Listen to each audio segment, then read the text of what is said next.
नमस्कार, अजय चतुर्वेदी। लोकसभा चुनाव 2024 के समाप्त होते होते एक नया बखेड़ा पूरे देश में खड़ा हो गया। जिन मुद्दों को लेकर के पूरे चुनाव भर विपक्ष और खास करके कांग्रेस के पूर्व अध्यक्ष राहुल गांधी ने जो मुद्दा उठाया, युवाओं का, पेपर लीक का, बेरोजगारी का,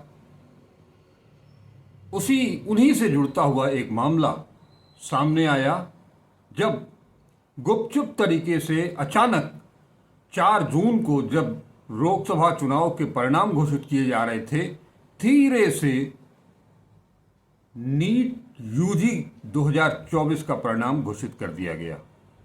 इन परिणामों के आने के बाद से पूरे देश में जैसे कि एक हंगामा सा मच गया। युवा सड़क पर उतर आए और विरोध प्रदर्शन करने लगे। मामला था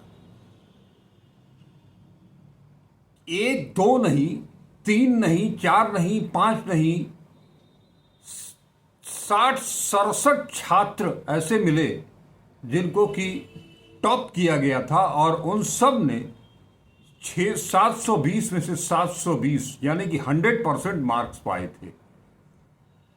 हंगामा जब ज्यादा बढ़ा तो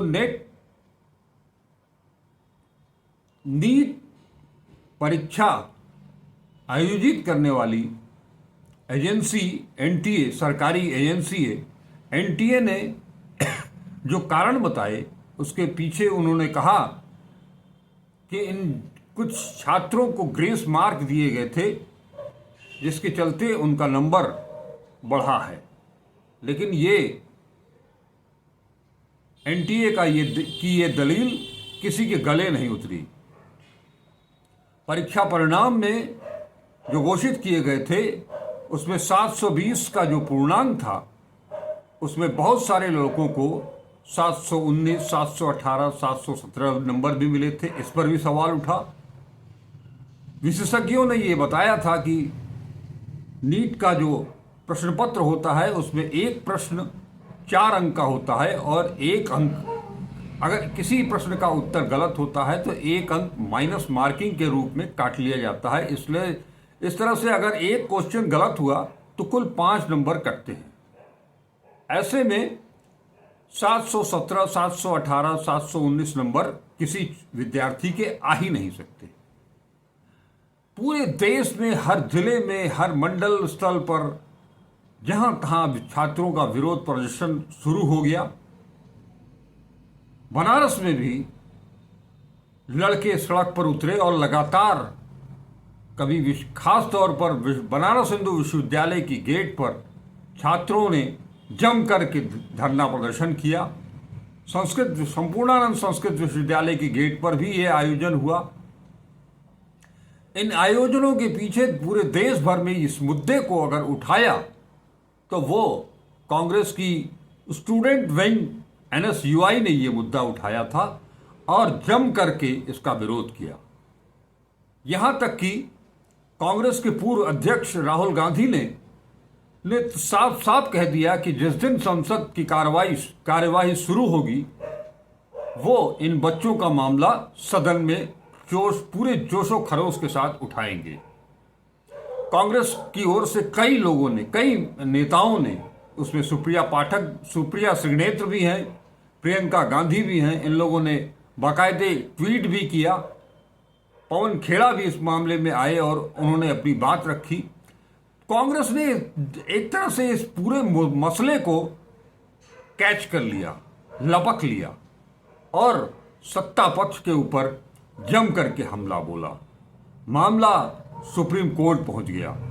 सुप्रीम कोर्ट में आज यानी कि 13 जून को इस पर सुनवाई हुई। नीट यूजी धांधली मामले में जो आज सुनवाई हुई, इसमें छात्रों को बड़ी जीत हासिल हुई है, ऐसा माना जा रहा है। नीट परीक्षा परिणाम में अनियमितता को देखते हुए एनटीए को सुप्रीम कोर्ट में 1563 छात्रों का ग्रेस मार्क रद्द करके फिर से नीट एग्जाम आयोजित करने का फैसला लेना पड़ा है। न्यायमूर्ति विक्रम नाथ और न्यायमूर्ति संदीप मेहता की बेंच ने मामले की सुनवाई की है। 67 छात्रों को 720 में से 720 मार्क्स मिलने के बाद जब एनटीए से सवाल पूछा गया था तो एनटीए ने इसके पीछे की वजह ग्रेस मार्क बताया था। एनटीए ने अपनी सफाई में कहा था कि कुछ एग्जाम सेंटर्स पर लॉस ऑफ टाइम, समय बर्बाद होने के चलते कुल 1563 छात्रों को ग्रेस मार्क दिए गए थे, कृपांक, जिसकी वजह से 44 छात्रों के मार्क्स 720 हुए। हालांकि एनटीए ने सुप्रीम कोर्ट में ये भी कह दिया कि वो ग्रेस मार्क रद्द करके इन छात्रों का री एग्जाम कराने को तैयार है। अब सुप्रीम कोर्ट में जो सुनवाई हुई उस पर ग्रेस मार्क पाने वाले 1563 छात्रों को फिर से परीक्षा देने का निर्णय हुआ। एनटीए ने कहा कि हम काउंसलिंग, सुप्रीम कोर्ट ने कहा कि हम काउंसलिंग पर रोक नहीं लगाएंगे। सुप्रीम कोर्ट ने नोटिस जारी करके 2 हफ्ते में जवाब भी मांगा है। अब इस मुद्दे पर अगली सुनवाई 8 जुलाई को होगी। एनटीए की तरफ से सुनवाई के दौरान यह कहा गया कि छात्रों का डर दूर करने के लिए निर्णय लिया जा रहा है। नीट यूजी 2024 की परीक्षा में जिन उम्मीदवारों को ग्रेस मार्क मिले हैं उन्हें फिर से परीक्षा देनी होगी। इस परीक्षा का रिजल्ट जून के लास्ट तक जारी किया जाएगा। इसके बाद काउंसलिंग की प्रक्रिया शुरू की जाएगी। ये परीक्षा 23 जून को होनी है। बता दें कि याचिकाकर्ताओं ने काउंसलिंग पर रोक लगाने की भी मांग की थी।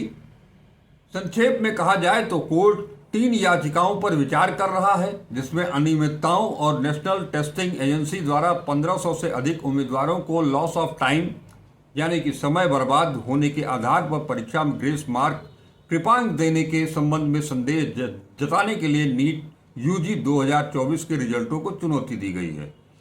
इनमें से एक याचिका फिजिक्स वाला के सीईओ अलक पांडे ने दायर की थी। उन्होंने अपनी याचिका में दावा किया था कि एनटीए का ग्रेस मार्क देने का फैसला मनमाना था।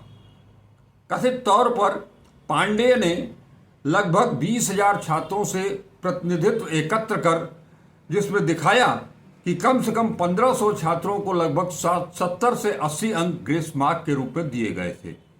सुप्रीम कोर्ट में नीट यूजी परीक्षा को लेकर दूसरी याचिका एसआईओ के सदस्य अब्दुल्ला मोहम्मद फैज और डॉक्टर शेख रोशन मोहिद्दीन ने दायर की थी। दायर की गई इस याचिका में नीट यूजी 2024 के रिजल्टों को वापस लेने और नए सिरे से परीक्षा आयोजित करने की मांग की गई थी। याचिकाकर्ताओं ने ग्रेस मार्क देने में मनमानी का आरोप लगाया है। इसमें बताया गया कि 720 में से 718 और 719 अंक ये किसी भी रूप में संभव नहीं थे। इसके अलावा यह भी दावा किया गया कि एनटीए द्वारा ग्रेस मार्क देना कुछ छात्रों को समय बर्बादी की भरपाई के बजाय पिछले दरवाजे से प्रवेश देने की एक दुर्भावनापूर्ण कवायद थी। याचिकाकर्ताओं ने इस तथ्य के बारे में भी संदेह जताया कि एक स्पेशल सेंटर से 67 छात्रों ने 720 में से 720 अंक अर्जित किए। दायर की गई एक अन्य याचिका में याचिकाकर्ताओं ने पेपर लीक के आरोपों की जांच पूरी होने तक नीट यूजी 2024 प्रवेश के लिए आयोजित की जाने वाली काउंसलिंग पर रोक लगाने की मांग की थी।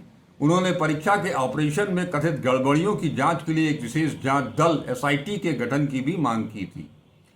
नीट यूजी को लेकर तीसरी याचिका नीट उम्मीदवार जरीपति कार्तिक ने दायर की थी। इसमें परीक्षा के दौरान कथित रूप से लॉस ऑफ टाइम, समय बर्बादी के लिए मुआवजे के रूप में ग्रेस मार्क दिए जाने को चुनौती दी गई थी। ये सारी कवायद होने के बावजूद, इन सारी कवायदों के बाद एक चीज ये तय हुई कि एनईटी ने जो परिणाम जारी किए थे चुपके से, वो कहीं ना कहीं उसमें भारी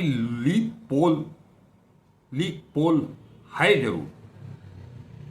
सरकार उसका खुलासा करे या न करे, लेकिन ये चीज उन बच्चों के परिवारों के और उनके सगे संबंधियों, इष्ट मित्रों के दिलो दिमाग में घर कर चुकी है।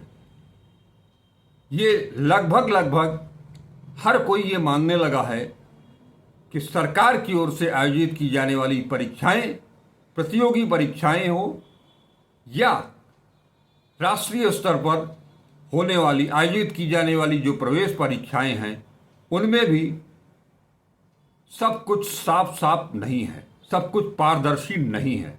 ऐसे में ये जो कुछ भी हुआ ये बहुत ही दुर्भाग्यपूर्ण कहा जाएगा। निश्चित तौर पर आज जो भी थोड़ी बहुत राहत विद्यार्थियों को मिली है वो कोर्ट से मिली है। उन विद्यार्थियों के विरोध प्रदर्शन और अपनी ताकत का एहसास कराने के चलते मिली है। सरकार को उन्होंने एक बारगी झुकाने का प्रयास तो जरूर किया है। आज के समय में जिस तरह से ये परीक्षाएं आयोजित की जा रही हैं, उससे साफ साफ लग रहा है कि कहीं न कहीं कोई न कोई इस पूरी सरकार के भीतर युवाओं के साथ एक बड़ा खेल खेल रहा है। अगर सरकार के अंदर नहीं है तो सरकार उस शख्स को, उस गिरोह को संरक्षण जरूर दे रही है। ये मुद्दा इतना आसान नहीं है, ये मसला इतना आसान नहीं है, क्योंकि ये नीट यूजी 2024 की परीक्षा है और इस परीक्षा के चलते देश के 24 लाख से ज़्यादा बच्चों का भविष्य दांव पर लगा हुआ है। ये वो बच्चे हैं जो एमबीबीएस में दाखिला लेंगे और हम सब का, देशवासियों का इलाज करेंगी। ऐसे में ऐसी परीक्षा, ऐसी प्रवेश परीक्षा पर सबसे ज़्यादा गुणवत्ता का मामला उठता है, पारदर्शिता का मामला उठता है, क्योंकि एक डॉक्टर जो बन करके निकलेगा वो हजारों हजार, लाखों लाख मरीजों का इलाज करेगा। अगर उसमें वो मेधा नहीं है, अगर उसमें वो काबिलियत नहीं है, तो वो उसका इलाज कैसा होगा ये भगवान भरोसे है। ये वो बच्चे हैं जिन्होंने सालों साल कड़ी मेहनत की है।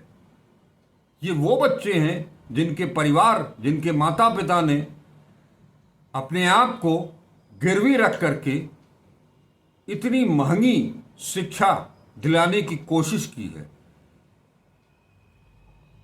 ये आसान नहीं है और इस तरह के मसलों को का दबाया जाना या दब जाना देश के लिए बहुत घातक होगा,